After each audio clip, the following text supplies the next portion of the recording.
পারছো সবাই ঘোরাঘুরি। তো দেখো পুজো কমপ্লিট হয়ে গেছে আর এখন কিন্তু রেডি হয়ে বেরিয়ে পড়েছে, মানে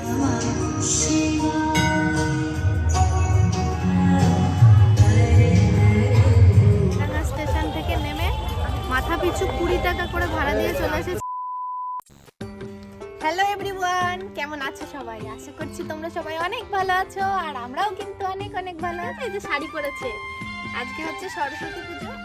এবছরে দুদিন সরস্বতী পুজো পড়েছে, 2 তারিখ 3 তারিখ। আজকে হচ্ছে 2 তারিখ, তো শ্রুতির হবে হচ্ছে এবছরে হাতে খড়ি, সেই কারণে আমি রয়েছি উপোস। আর এদিকে আমার মাম্মাম রেডি হয়ে গেছে। বাড়িতে পুজোটা করছি না, পাশের বাড়িতেই দেবো আর কি হাতে করে। আসলে আমাদের একটা গাছ ছিল, কি গাছ বলে?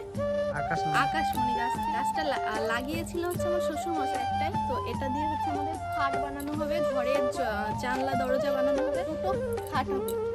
অনেক কাঠ, বাড়ির চারিদিকে কাঠ। আজকে কেমন জানি গেটআপটাই চেঞ্জ হয়ে গেছে। এই দেখো আমরা চলে এসেছি পুজো দিতে। আর এই যে এখানে হচ্ছে পুজো, কোনো ঠাকুর মশাই আসেনি, জানি না কখন আসবে, এখন অপেক্ষা করতে হবে।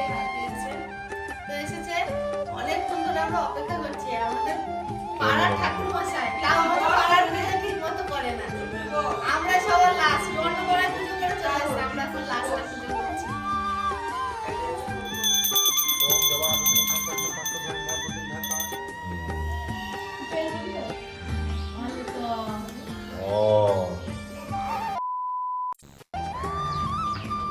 দেখো পুজো কমপ্লিট হয়ে গেছে আর এখন কিন্তু রেডি হয়ে বেরিয়ে পড়েছি আমি, তোমাদের দাদা ভাই আর ওদিকে ওরা বেরিয়ে যাচ্ছে।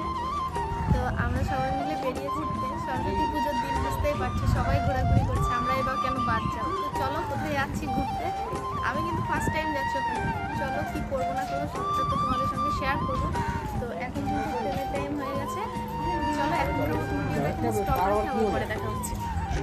5 minutes later. তো দেখো বীরনগর স্টেশন থেকে ট্রেনে উঠে আমরা কিন্তু চলে এসেছিলাম সোজা পায়রাডাঙ্গা স্টেশনে। আর এখান থেকে যেতে হবে আমাদেরকে টোটো করে, মানে আমরা যে গন্তব্যস্থলে যেতে চাইছি আর তার জন্য কিন্তু দেখো উঠে পড়েছি টোটো। আর মাথা পিছু 20 টাকা করে ভাড়া দিয়ে কিন্তু পৌঁছে গেলাম আমাদের ডেস্টিনেশনে। আর এখানে কিন্তু আমি প্রথমবার এলাম, দারুণ সুন্দর একটা জায়গা বলতে পারো।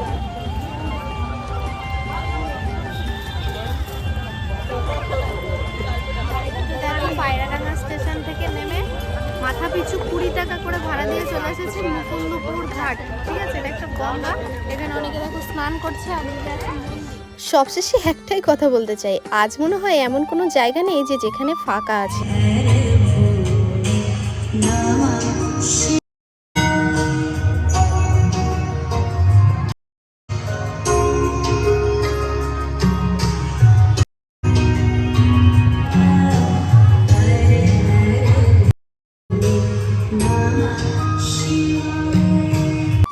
সত্যি ভীষণ সুন্দর একটা জায়গা, তার পাশাপাশি এত সুন্দর গান বাজছিল যেখানে তো মনে হচ্ছিল বসেই সারাক্ষণ কাটিয়ে দিই।